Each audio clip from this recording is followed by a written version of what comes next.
Hi, I'm George Woodbury from College of the Sequoias in Visalia, California, and in this video we're going to take a look at logarithmic functions and also the relationship between logarithmic and exponential functions in terms of them being inverses of each other, and then finally we'll go over the basic graphs of a couple of logarithmic functions and how they're similar in strategy to graphing exponential functions. A logarithmic function is a function of the form on the screen. F of x equals log base a of x, where a is positive but not equal to 1. I want to show you that basic logarithmic functions and basic exponential functions are inverses of each other. So I'm going to start with f of x equals 3 to the x power, and I'm going to find its inverse the same way that we did in a previous section.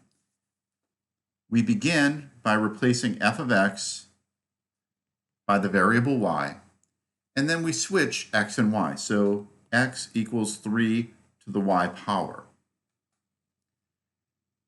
To solve this for y, we need to change this from exponential form to logarithmic form. And so that's going to be log base 3 of x equals y. Finally, we replace y by f inverse, and I'm going to write f inverse first. F inverse of x equals log base 3 of x. So we saw that the exponential function 3 to the x power has as its inverse log base 3 of x. If you put in 2 for x in the original function, 3 to the second power equals 9. If we look at log base 3 of 9, what we're asking ourselves is, what power do we raise 3 to in order to get 9? And we know that that's 2. So f takes the number 2 to the number 9, and f inverse brings it right back. So that basic exponential function, 3 to the x power, its inverse is the basic log function, log base 3 of x. And this holds true no matter what the base is. So I'm going to do one more with you, starting with the general function log base a of x, working in the other direction this time. So y equals log base a of x. Bring in y for f of x. Switch x and y. X equals log base a of y. Now to solve for y, we need to switch it to exponential form. Take a and raise it to the x power, and that equals y. Replace y with f inverse, and I'm going to write that first. F inverse of x equals a to the x power. So regardless of what number our base is, the exponential function with that base and the logarithmic function with that base are inverses of each other. Let's take a look at graphing one of these logarithmic functions. And there are two cases to work with where a is greater than 1 or a is smaller than 1 but still greater than 0.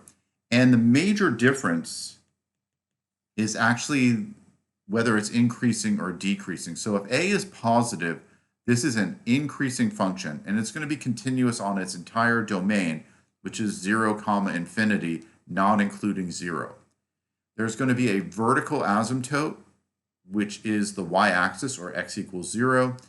And then this is going to pass through the 3 points a, 1, 1, 0, and 1 over a, negative 1.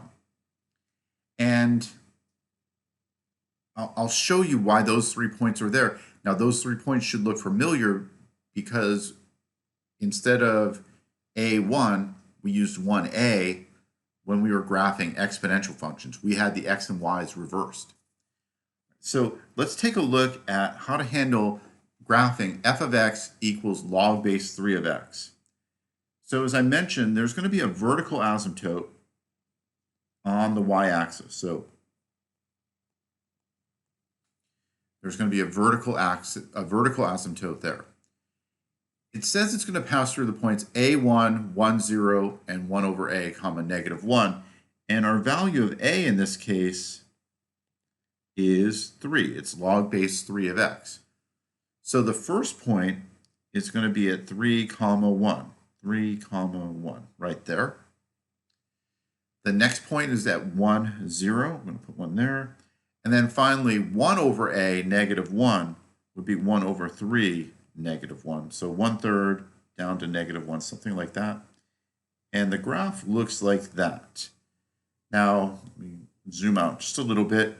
You can tell as it moves from left to right, it's increasing. As we head towards the left, that graph gets closer and closer to the y-axis without touching.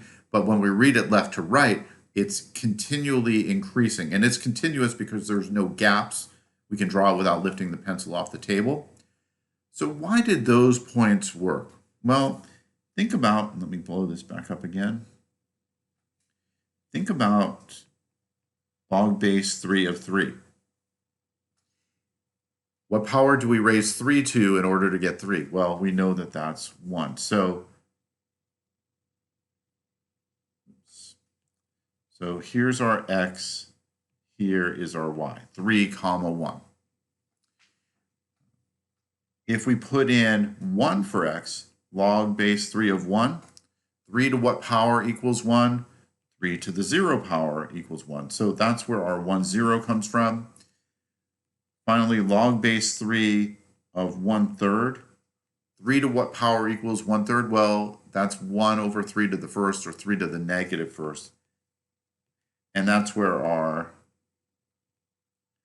1/3 -1 comes from. And that works for all values of a that are positive and not equal to 1. Now, I did mention it's similar to graphing an exponential function, except x and y are going to be switched. So instead of 3, 1, I'm going to have a point at 1, 3. Instead of 1, 0, I'm going to have a point at 0, 1. And instead of 1/3 -1, I've got -1, 1/3. Also, the asymptote is horizontal. It's on the x-axis instead of vertical on the y-axis. And it would look something like that. Now notice this is continuous, but its domain is the set of all real numbers. There's no asymptote to block it there. So it's similar. Once you get down graphing exponential functions, logarithmic functions, you just need to change everything around. Switch your x's and y's that you use and switch your asymptote from horizontal to vertical. What happens when a is smaller than 1? Well, we'll see that the only thing that really changes is that it's now a decreasing function rather than an increasing function. So here I have a equals 1/4. And the 3 points that we were told to use are a, 1, 1, 0, and 1 over a, -1. So with a being 1/4, our first point is 1/4, 1. The second point is always going to start at 1, 0. And then for the third point, we've got 1 over a, 1 over 1/4. 1 divided by 1/4 is the same as 1 times 4 over 1. Think of it as the reciprocal. So this is going to be at 4, -1. So let's put those points on the graph. 1/4, 1 would be somewhere over here. 1, 0, and 4, -1. And we can see that this function is decreasing. The asymptote, unless there's any shifting going on, the asymptote is the y-axis. So instead of going up and to the right, it's going down to the right. All right, so those are some basics about inverses and logarithmic functions graphs. See you in the next video.